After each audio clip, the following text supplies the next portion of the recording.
حضرت ابو عبیدہ رضی اللہ تعالیٰ عنہ کا لشکر پانی کے کنارے بھوکا پیاسا تھا تو یہ واقعہ پیش آیا. مچھلی کتنی بڑی تھی اس کا اندازہ ہوتا ہے. بتاؤں اندازہ ہے جی؟ اندازہ سن لیے. یہ تو یاد ہوگا کہ تمام لشکر نے 18 دن کھایا تھا ہے جی. اس مچھلی کا نام عنبر تھا. بعد ازاں حضرت ابو عبیدہ رضی اللہ تعالی عنہ نے مچھلی کی پسلیوں میں سے ایک ہڈی لی ایک ہڈی کو لی اور اس کو کھڑا کیا اور لشکر میں سب سے لمبا آدمی چن کر سب سے بڑے اونٹ پر اس کو بٹھایا اور حکم دیا اس ہڈی کے نیچے سے گزرو.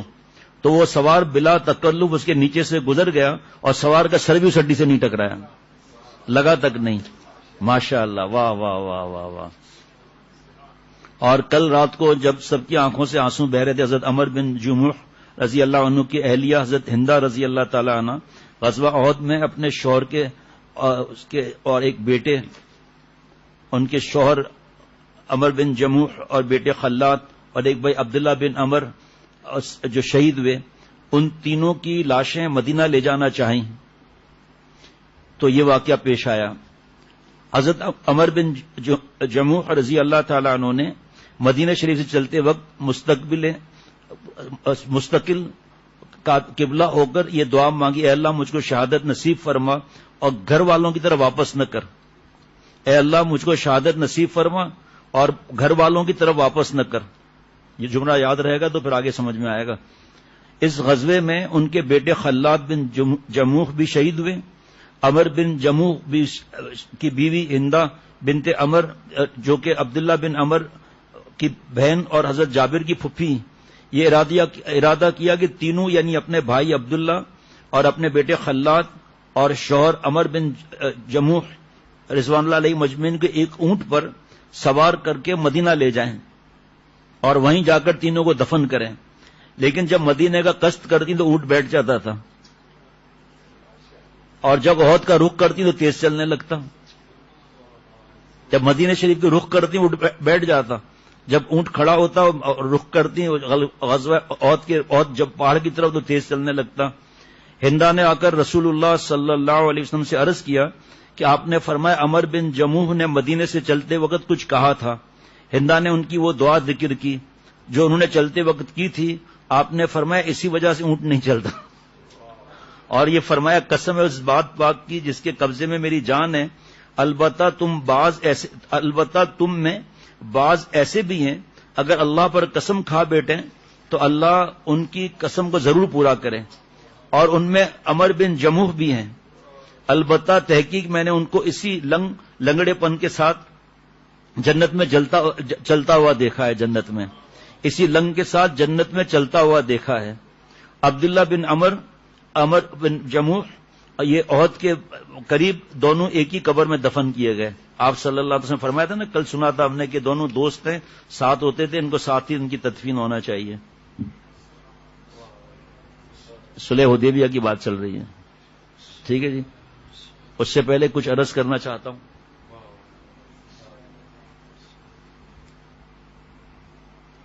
جگر کا تھامنا پڑے گا بھائی. ایک صاحب 300 لوگوں کو بھیج رہے ہیں صرف یہ بیان, صرف ایک صاحب, باقی تو پتہ نہیں کہاں کتنے بھیج رہے ہیں وہ الگ. اور جو فائدے کے میسج یا ای میل آ رہے ہیں میں بتاؤں تو پھر میرے خیال میں 12 تو بج جائیں گے روز. اللہ تعالیٰ قبول فرمائے. ما اصابک من حسنۃ فمن اللہ.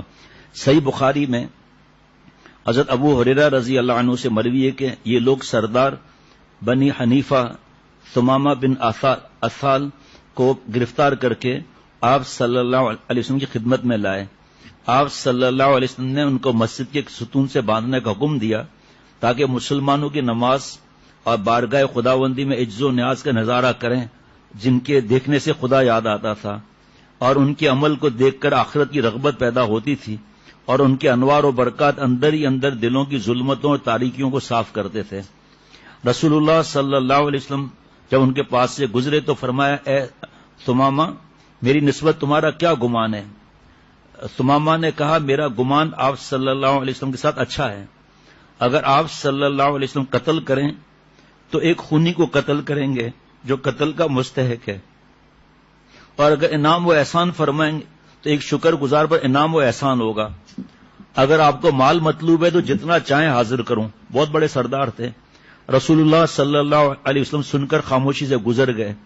دوسرے دن پھر ادھر سے گزرے اور ثمامہ سے دریافت کیا، اے ثمامہ میری نسبت تمہارا کیا گمان ہے؟ تربیت کا انداز دیکھو نا آپ۔ ثمامہ نے عرض کیا کہ آپ صلی اللہ علیہ وسلم آپ کا تلطف محسوس کر کے پہلا اور تیسرا جملہ حذف کر دیا اور صرف اتنا کہا کہ اگر احسان فرمائے تو ایک شکر گزار پر احسان ہوگا۔ آپ صلی اللہ علیہ وسلم یہ سن کر پھر خاموشی سے گزر گئے۔ تیسرے روز پھر اس طرف سے گزرے اور وہی سوال فرمایا۔ ثمامہ نے کہا میرا گمان وہی ہے جو میں کل عرض کر چکا ہوں، اور آپ صلی اللہ علیہ وسلم کے اخلاق مبارکہ دیکھ کر اور اتنا آج عرض کیا، باقی سب چیزیں حذف کر دی کہ قاتل کو قتل کر دیں اور یہ سب مال دوں وغیرہ کچھ نہیں، اور عرض کیا اپنا معاملہ آپ صلی اللہ علیہ وسلم کے اخلاق جمیل اور عفو و کرم پر چھوڑ دیا۔ رحمت للعالمین ہے۔ اگرچہ ہمیں آپ صلی اللہ علیہ وسلم کی تعلیمات کی قدر نہیں، ہماری بہو بیٹیوں کو اب تک میرے خیال میں 15-17 تک قریب احادیث مبارکہ سنا چکا ہوں شوہر کے بارے میں۔ آپ صلی اللہ علیہ وسلم نے صحابہ رضوان اللہ علیہ مجمعین سے مخاطب ہو کر فرمایا ثمامہ کو کھول دو، اور ایک ابن اسحاق کی روایت میں ہے کہ خود ثمامہ سے آپ صلی اللہ علیہ وسلم نے فرمایا اے ثمامہ میں نے تجھ کو معاف کر دیا اور آزاد کیا۔ ثمامہ راہ ہوتے ہی مسجد کے قریب ایک نخلستان تھا، وہاں جا کر غسل کیا، پھر مسجد میں آئے اور کہا اشہد ان لا الہ الا اللہ واشہد ان محمد رسول اللہ، اور آپ صلی اللہ علیہ وسلم سے مخاطب ہو کر عرض کیا کہ اے محمد صلی اللہ علیہ وسلم، اس سے پیشتر آپ صلی اللہ علیہ وسلم کے چہرے سے زیادہ کوئی چہرہ مجھ کو دنیا میں نعوذ باللہ مبغوض نہ تھا، اور آج آپ کے چہرے سے زیادہ روئے زمین پر کوئی چہرہ مجھ کو محبوب اور پیارا نہیں۔ اس سے پہلے آپ صلی اللہ علیہ وسلم کے دین سے زیادہ کوئی دن مجھ کو مبغوض نہ تھا، اور آج سب سے زیادہ آپ صلی اللہ علیہ وسلم کا دین ہی مجھ کو محبوب ہے، اور آپ صلی اللہ علیہ وسلم کے شہر سے زیادہ کوئی شہر مبغوض نہ تھا، اور آج آپ صلی اللہ علیہ وسلم کے شہر مدینہ شریف سے زیادہ مجھ کو کوئی شہر محبوب نہیں۔ میں عمرے کے ارادے سے جا رہا تھا کہ آپ صلی اللہ علیہ وسلم کے سوار مجھے گرفتار کر کے لائے، اور جو ارشاد ہو آپ صلی اللہ علیہ وسلم نے ان کو عمرہ کرنے کا حکم دیا اور خوشخبری دی، یعنی تم صحیح سلامت رہو گے، کوئی تم کو ضرر نہیں پہنچا سکے گا۔ ثمامہ رضی اللہ عنہ جب مکے آئے تو کسی کافر نے کہا ثمامہ تو بے دین ہو گیا؟ ثمامہ نے کہا ہرگز نہیں، میں تو رسول اللہ صلی اللہ علیہ وسلم کے ساتھ مسلمان ہو گیا ہوں، یعنی میں بے دین نہیں ہوں، اس لیے کہ کفر اور شرک کا کوئی دین نہیں کفر اور شرک کا کوئی دین نہیں، بلکہ لف اور بےہودہ خیال ہے۔ میں تو اللہ تعالیٰ کا مطیع اور فرما بردار بندہ بن گیا ہوں اور اپنے آپ کو اسی کے حوالے اور سپرد کر دیا ہے۔ خدا کی قسم میں کبھی تمہارے مذہب کی طرف رجوع نہ کروں گا، اور خوب سمجھ لو یمامہ سے جو غلہ تمہارے پاس آتا ہے اب ایک دانہ بھی تمہارے پاس نہیں آئے گا، یہاں تک کہ رسول صلی اللہ علیہ وسلم اجازت دیں۔ ثمامہ نے یمامہ پہنچ کر غلے کا آنا بند کر دیا۔ ایسی حالت بھی قریش نے مجبور ہو کر آپ صلی اللہ علیہ وسلم کی خدمت میں عریضہ لکھا کہ آپ صلی اللہ علیہ وسلم تو صلہ رحمی کا حکم دیتے ہیں، ہوئے ہوئے ہوئے ہوئے آپ صلی اللہ علیہ وسلم تو صلہ رحمی کا حکم دیتے ہیں، ہم آپ صلی اللہ علیہ وسلم کے رشتہ دار ہیں۔ آپ صلی اللہ علیہ وسلم ثمامہ کو خط لکھ کے بھیجیں کہ غلہ بھیجنا بدسور جاری کریں۔ لائے کوئی مثال دنیا میں ایسی؟ ان کی گردن ناپنے کا ایسے بہترین کیا موقع تھا، لیکن آپ صلی اللہ علیہ وسلم نے ثمامہ کو خط لکھ کر روانہ فرمایا کہ غلہ نہ روکیں۔ بااطاعت کی کیا بات تھی۔ اللہ۔ ثمامہ بن اسال رضی اللہ عنہ فضلہ صحابہ رضوان اللہ علیہ مجمعین میں سے تھے۔ آپ صلی اللہ علیہ وسلم کے وفات کے بعد جب اہل یمامہ مرتد ہوئے، جن کا یہ علاقہ تھا، اور مسلمہ کذاب مردود کے ساتھ ہو گئے، تو حضرت ثمامہ رضی اللہ عنہ نے یہ آیتیں لوگوں کے سامنے تلاوت کی۔ حامیم تنزیل الکتاب من اللہ العزیز العلیم غافر الذنب وقابل التوب شدید العقاب ذی الطول لا الہ الا هو الیہ المصیر. یہ کتاب اتاری گئی ہے اس اللہ کے جانب سے جو غالب ہے اور دانا ہے اور گناہوں کا بخشنے والا اور توبہ کا قبول کرنے والا ہے اور مجرموں کو سخت سزا دینے والا، دوستوں کو بڑا انعام دینے والا ہے. اس کے سوا کوئی معبود نہیں، اسی کی طرف لوٹ کر سب کو جانا ہے. اور بعد ازاں لوگوں سے مخاطب ہو کر یہ فرمایا بھلا انصاف تو کرو، اس کلام معجزہ نظام کو مسلمہ کذاب کے بکواس سے کیا نسبت. حضرت ثمامہ رضی اللہ عنہ کی حقانیت و اخلاص میں ڈوبے ہوئے یہ کلمات اثر کر گئے. 3000 آدمی مسلمہ کذاب کا ساتھ چھوڑ کر آغوش اسلام میں آ گئے.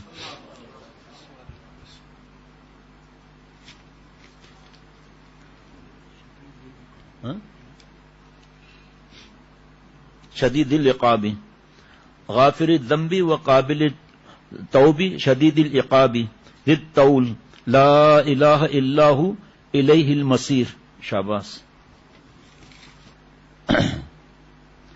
اور پھر حضرت ثمامہ نے لوگوں کو مسلمہ کذاب کی اتباع سے روکا اور فرمایا اے لوگوں تم اپنے کو اس تاریک امر سے بچاؤ، اس میں کہیں نور کا نام و نشان نہیں، البتہ تحقیق یہ شقاوت اور بدبختی ہے جس کو اللہ تعالیٰ نے لوگوں کے حق میں لکھ دیا ہے جنہوں نے اس کو قبول کیا، اور ابتلا اور امتحان ہے ان لوگوں کے حق میں جنہوں نے اسے اختیار نہیں کیا. اے بنی حنیفہ اس نصیحت کو خوب سمجھ لو. اس کے بعد پھر وہ نہیں مانے تو حضرت واپس ہو گئے. جو مسلمان ہو گئے تھے اس میں بہت زیادہ سریے جو ہے ہوئے ہیں جس میں آپ صلی اللہ علیہ وسلم نے بھیجا. کسی جگہ آپ صلی اللہ علیہ وسلم خود بھی تشریف لے گئے.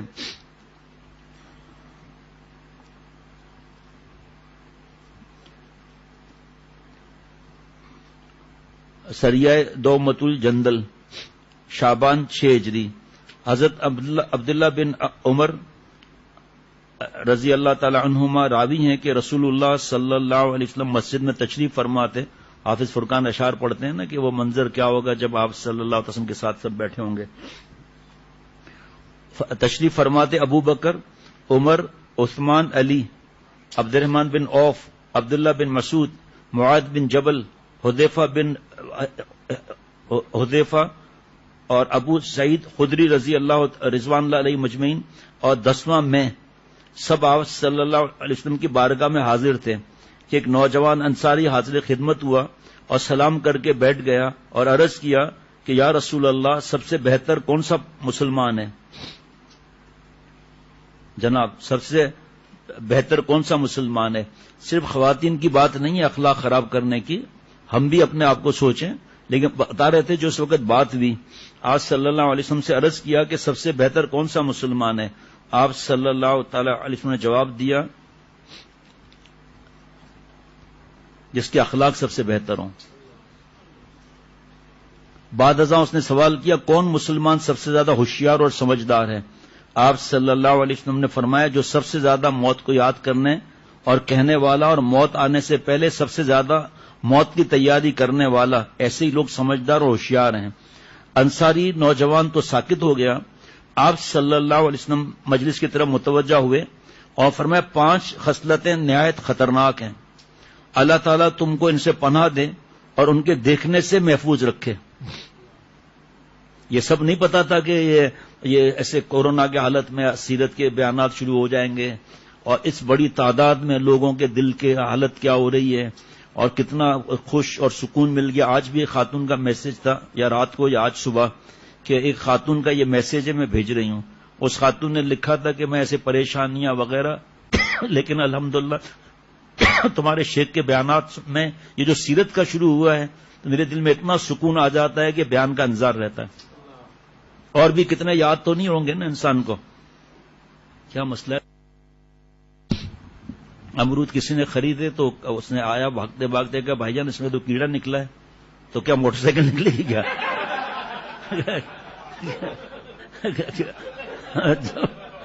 5 روپے میں کیا موٹر سائیکل نکلے گی کیا؟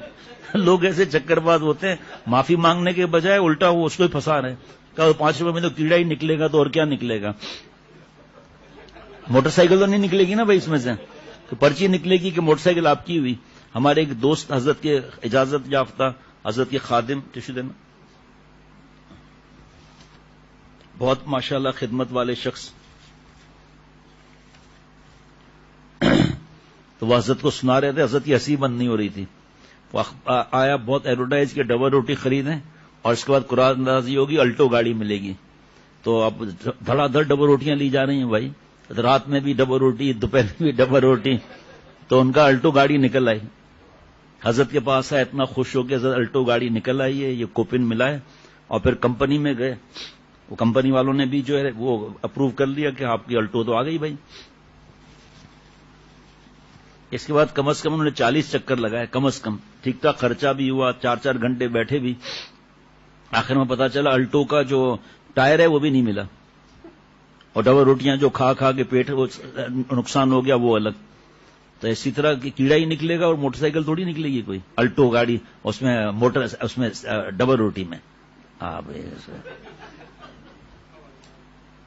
فرمایا کہ آپ صلی اللہ علیہ وسلم نے کہ 5 خصلتیں نہایت خطرناک ہیں، اللہ تعالیٰ تم کو ان سے پناہ دے اور ان کے دیکھنے سے محفوظ رکھے. نمبر 1، جس قوم میں بے حیائی کھلم کھلا پھیل جائے اس قوم میں طاعون اور وہ بیماریاں پھیلتی ہیں جو پہلے کبھی ظاہر نہیں ہوئی تھی. کچھ بولنے کی ضرورت ہے بھائی؟ کاش کے بعد دل میں اتر جائے. یہ نیٹ اور کیبل اور فیس بک اور یوٹیوب اور ٹویٹر اور یہ موبائل کے فتنے، عورتوں کا مردوں کو دیکھنا، مردوں کا عورتوں کو دیکھنا، یہ کوئی بے حیائی نہیں ہے. اور اس بے حیائی کی وجہ سے کیا حالات ہوئے سب کے سامنے ہی ہیں. جس قوم میں بے حیائی کھلم کھلا پھیل جائے، یہ بے پردہ، یہ نوکریاں، یہ ناچ گانا، گھر کے اندر شرعی پردہ نہ کرنا، دینداری ہے شرعی پردہ نہیں. میں سب سے پردہ کرتی ہوں، صرف دیور سے نہیں پردہ کرتی کیونکہ اس سے کام میرے ہوتے رہتے ہیں ضروری، تو پردہ کہاں ہوگا.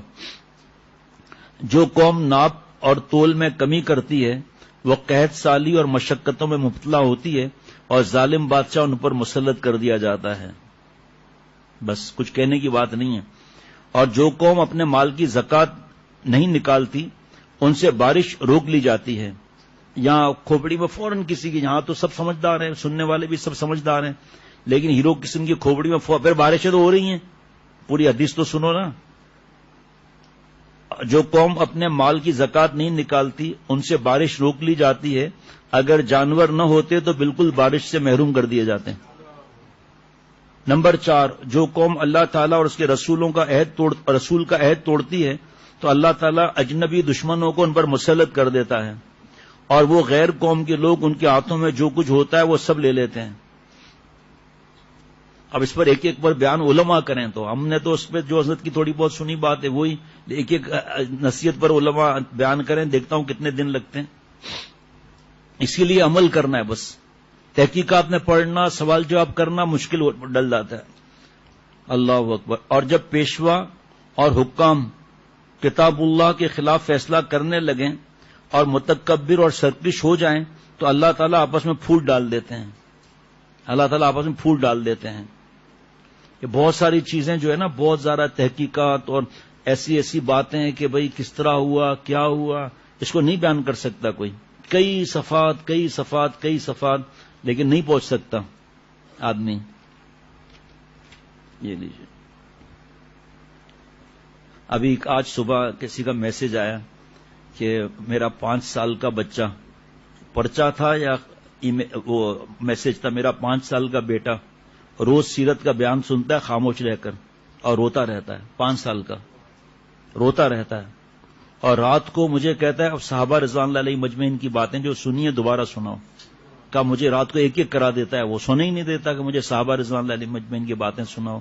پرسوں جو ہے وہ 3-4 میسج تھے کہ ہمارے گھر کے سب بچے پورے بیان میں خاموش بیان سنتے رہتے ہیں. یہ 5 سال کے بچے کا آنکھوں سے آنسو بہنا، کہ کئی بار بیان میں رو پڑو، دھیان سے چپ چاپ سنتا رہتا ہے. بیان کا فائدہ یہی ہے کہ آدمی چپ چاپ سنے یا پھر گھر میں رہے اور گیم میں لگا رہے، بس ہر وقت گیم گیم گیم. میں نے سنا، مجھے اتنا زیادہ غم ہوا. میں نے کہا اللہ ہمارے گھر میں بھی یہ شوق عطا فرما ہے. ماشاءاللہ میرا پورا کمرہ بتا رہے تھے گھر والے کر کے بھر جاتا ہے. الحمدللہ اللہ تعالیٰ کا احسان ہے. اللہ بچوں میں بھی جذبہ ڈال دے. 5 سال کا بچہ اور رات کو ایک ایک بجا دیتا ہے کہ مجھے صحابہ رضوان اللہ علیہم مجمعین کے واقعات سنائیں. تو اللہ تعالیٰ یہ شوق عطا فرمائے. مسلمانوں کو مکہ چھوڑے ہوئے 6 برس ہونے والے تھے. وہ مسجد الحرام اور بیت اللہ کی زیارت کو ترس گئے تھے. خود نبی اکرم صلی اللہ علیہ وسلم کو شدید اشتیاق تھا کہ اللہ کے گھر کا طواف کیا جائے اور مناسک ادا کیے جائیں. یہ جملے دل میں بٹھانے سے نا پھر مضمون آگے اور بڑھ جاتا ہے. پھر 6 سال اللہ کا پیارا اور لاڈلا، ان کا وہاں پر پیدائش کی جگہ، اللہ کا گھر، ملتزم، حجر اسود، سارے انبیاء علیہ الصلوۃ والسلام وہاں پر چلے، صفا مروہ، کیا کیا یاد ہیں، کیا کیا یاد ہیں. اور صحابہ رضوان اللہ علیہم مجمعین جو ہجرت کر کے آئے، کس طلب کے ساتھ جا رہے ہیں وہاں پر 6 سال کے بعد.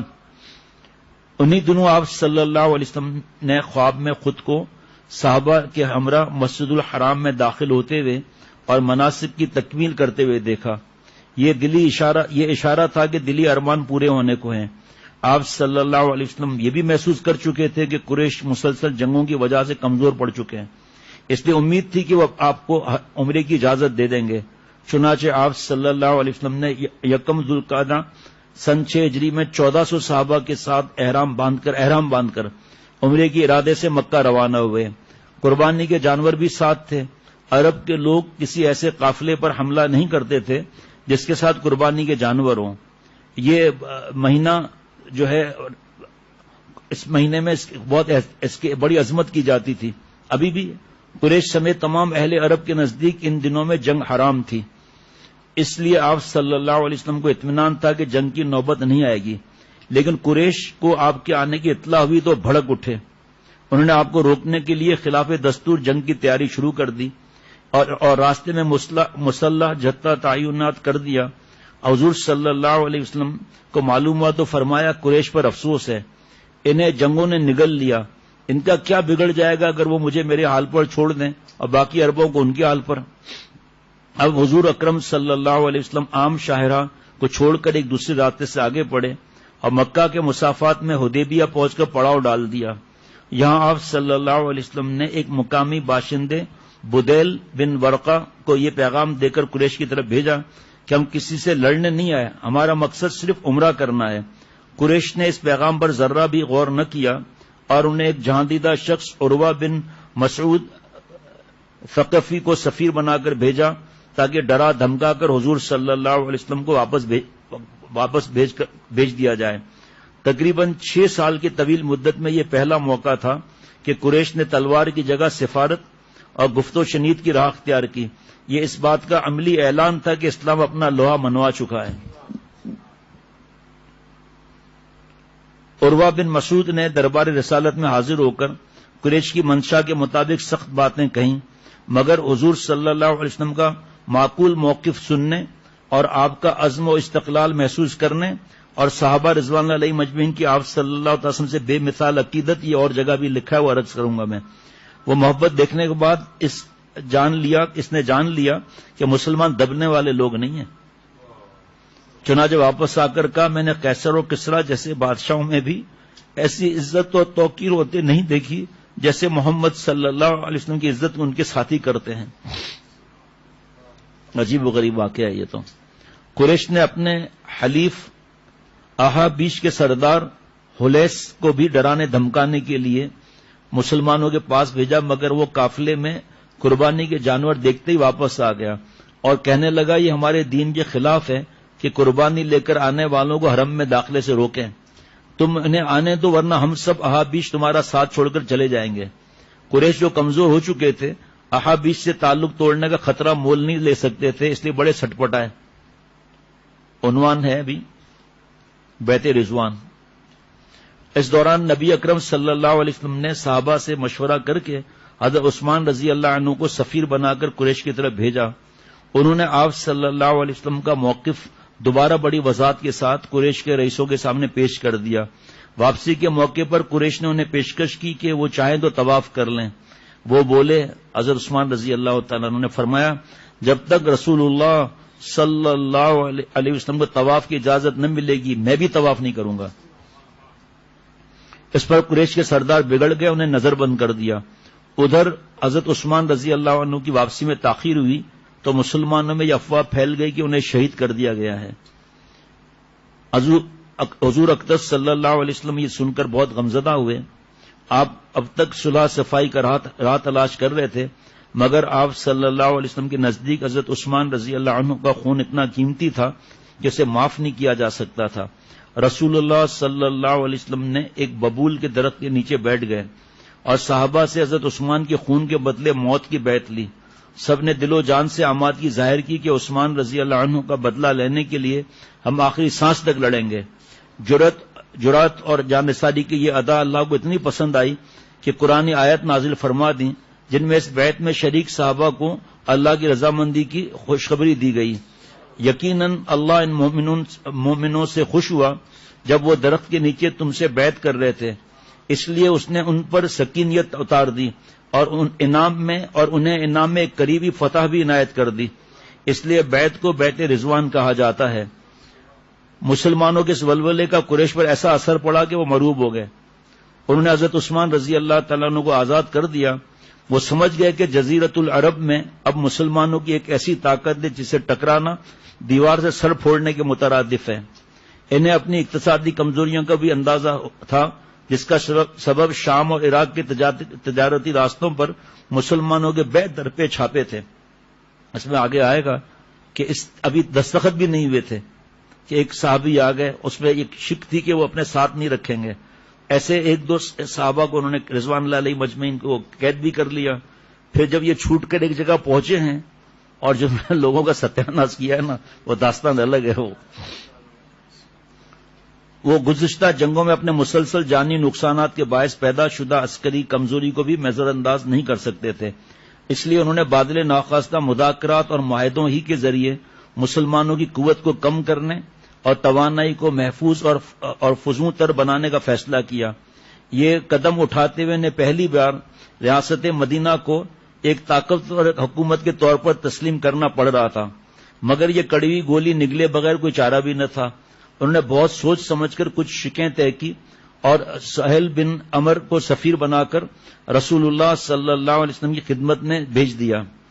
صلح نامے کی اکثر شکیں بظاہر قریش کے حق میں تھیں اور مسلمانوں کو اس سے زک پہنچنے کا خدشہ تھا، مگر حضور صلی اللہ علیہ وسلم نے قریش کی شرائط پر پوری گہرائی کے ساتھ غور کیا اور آپ کی غیر معمولی بصیرت نے فیصلہ کیا کہ صلح نامے کی جن شرائط کو قریش اپنے لیے بہت زیادہ مفید سمجھ رہے ہیں وہ حقیقت نہیں، ان کے لیے اتنی مفید نہیں، اور جو شرائط بظاہر مسلمانوں کے لیے ناقابل برداشت لگ رہی ہیں وہ حقیقت کے اعتبار سے اسلام اور ریاست مدینہ کو کچھ نقصان نہیں پہنچا سکتی۔ ہاں، کچھ مسلمانوں کو انفرادی طور پر امتحان اور آزمائش کا سامنا کرنا پڑ سکتا ہے، مگر آپ صلی اللہ علیہ وسلم کو پوری امید تھی کہ مسلمان اسے جھیل لیں گے۔ اس لیے حضور صلی اللہ علیہ وسلم نے فرمایا، قریش مجھ سے کسی بھی ایسی چیز کا مطالبہ کریں جس میں وہ اللہ کی حرمتوں کا لحاظ رکھے تو میں اسے قبول کر لوں گا۔ چنانچہ بات چیت میں 6 شکیں طے پا گئیں۔ نمبر 1، صلح نامے کی پہلی شک یہ تھی کہ 10 سال تک جنگ بندی رہے گی۔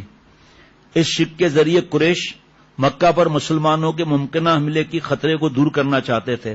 وہ جانتے تھے کہ اگر حملہ ہوا تو کوئی بعید نہیں مسلمان غالب ہو جائیں۔ حضور صلی اللہ علیہ وسلم نے اسے قبول فرمایا، کیونکہ سرزمین عرب میں امن و امان کی فضا قائم ہونے سے اسلام کی تبلیغ کی راہیں کھل جاتی ہیں اور لوگوں کو مدینہ کا اسلامی معاشرہ قریب سے دیکھنے کا موقع ملتا۔ دوسری شک یہ تھی کہ مسلمان اس سال یوں ہی واپس چلے جائیں، اگلے سال آ کر عمرہ کریں گے۔ اس طرح سے قریش یہ ثابت کرنا چاہتے تھے کہ اب بھی وہی غالب وہی ہیں، انہی کے ناک اونچی اور مسلمان مغلوب ہیں۔ یہ شک مسلمانوں کے لیے بڑی سخت تھی، کیونکہ وہ بیت اللہ کی زیارت کے لیے تڑپ رہے تھے اور قریش اس سے اس وقت کشمکش اسی موضوع پر چل رہی تھی۔ یہ شرط ماننا اعتراف شکست کے مترادف تھا، مگر رسول اللہ صلی اللہ علیہ وسلم نے وقتی طور پر قریش کو برتری کا جھوٹا بھرم قائم رکھنے دیا، کیونکہ آپ جانتے تھے اس طرح زمینی حقائق تبدیل نہیں ہو جائیں گے اور قریش حقیقت میں اس طرح کوئی قوت حاصل نہیں کریں گے۔ اس لیے آپ صلی اللہ علیہ وسلم نے اسی سال واپسی اور اگلے سال عمرے کی شک قبول کر لی، مگر قریش کو خدشہ تھا کہ اگلے سال جب حضور صلی اللہ علیہ وسلم مکہ تشریف لائیں گے تو ممکن ہے وہ مکے میں طویل قیام کریں یا اسلحے کے زور پر شہر کو قبضے میں لے لیں۔ ایسا نہ ہوا تو یہ خطرہ بہرحال ہے کہ مکے کے عاجز اور لاچار مسلمان اس وقت آپ صلی اللہ علیہ وسلم کے ساتھ مدینہ چلے جائیں گے۔ چنانچہ انہوں نے شک نمبر 2 کے ساتھ کچھ ذیلی دفعات پر اصرار کیا، جو یہ تھیں: اگلے سال عمرے کے موقع پر مکہ میں مسلمان کا قیام مسلمان فقط 3 دن رہے گا۔ کیا حالت ہے، سوچیں ذرا، 3 دن یعنی 7 سال کے بعد 3 دن۔ مسلمان میان میں بند تلواروں کے علاوہ کوئی اسلحہ ساتھ نہیں رکھیں گے۔ مسلمان کسی مکے کے باشندے کو ساتھ نہیں لے جائیں گے۔ اگر مسلمانوں سے کوئی مکہ میں رہنا چاہے تو اسے منع نہیں کریں گے، دونوں طرف سے جانے بھی نہیں دیں گے، کوئی آئے گا اس کو واپس بھی نہیں کریں گے۔ حضور صلی اللہ علیہ وسلم نے اسے بھی قبول فرما لیا۔ تیسری شک یہ تھی کہ اہل مکہ کا کوئی فرد مسلمان ہو کر حضور صلی اللہ علیہ وسلم سے جا ملا تو اسے واپس بھیج دیا جائے گا۔ اس طرح قریش اپنے نوجوانوں کے اسلام میں داخل ہونے کا راستہ بند کرنا چاہتے تھے تاکہ رسول اللہ صلی اللہ علیہ وسلم کے حامیوں میں اضافہ نہ ہو۔ یہ شک مسلمانوں کے لیے ناقابل برداشت تھی۔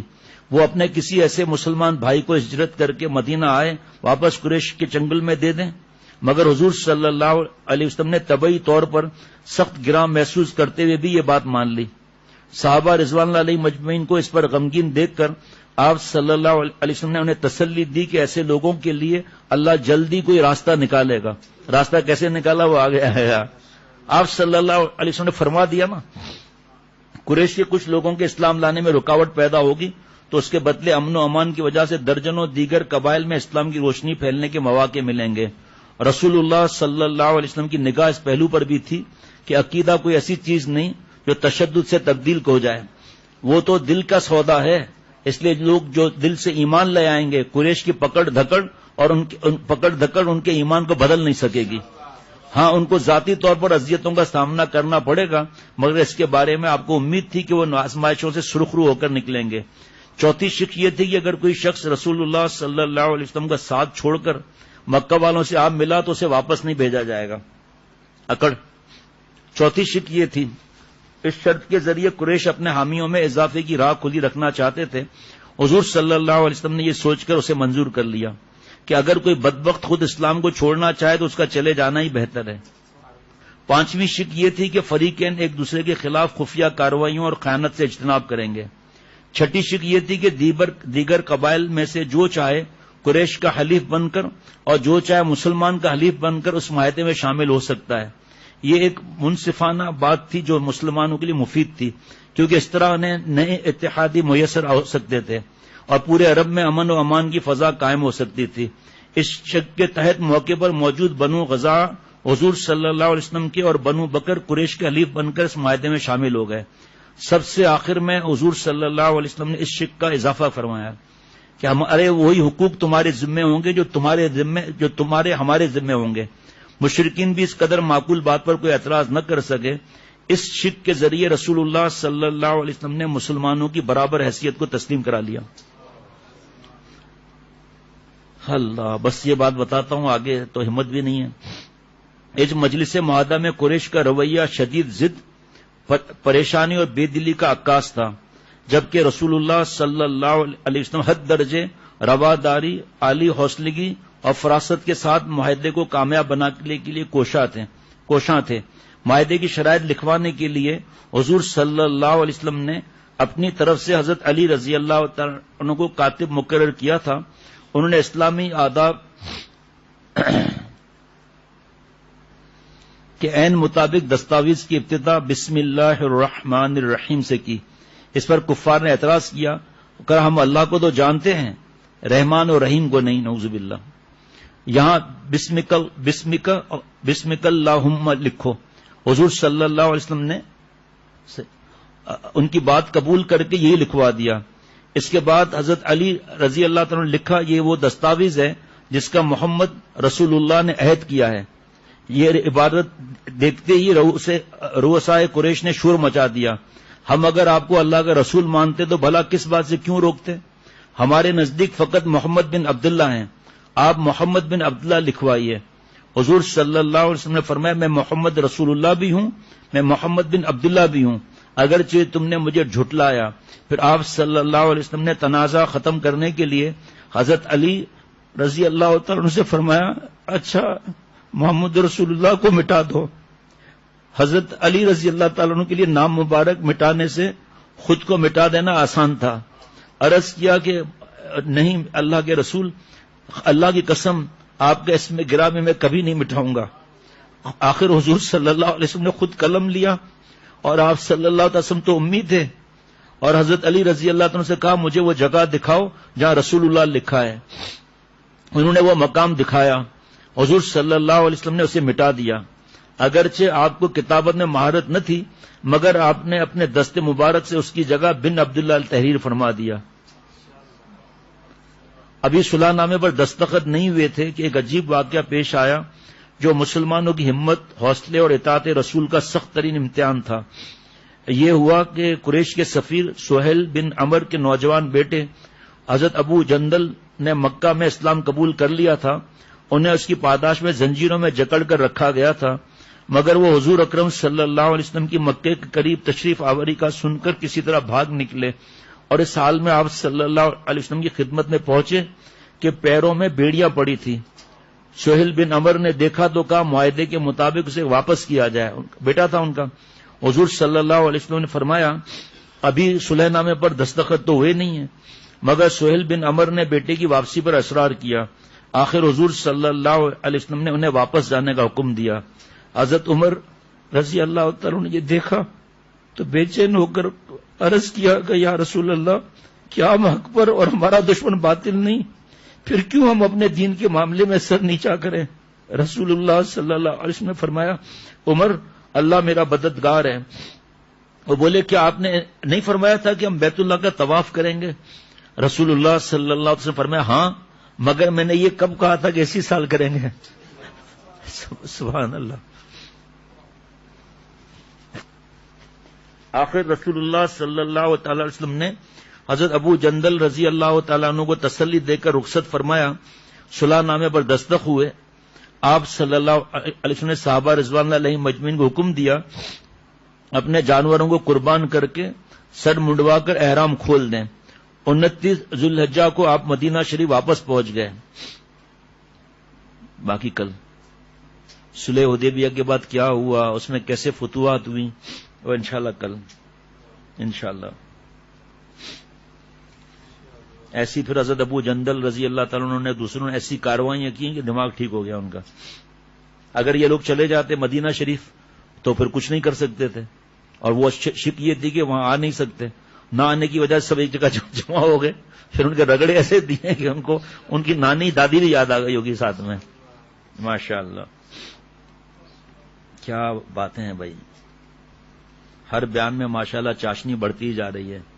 ابھی تو آگے کی کیا فتح مکہ کیا ہے پھر بھائی، فتح مکہ کے دن اور اس سے پہلے کے کیا واقعات ہیں۔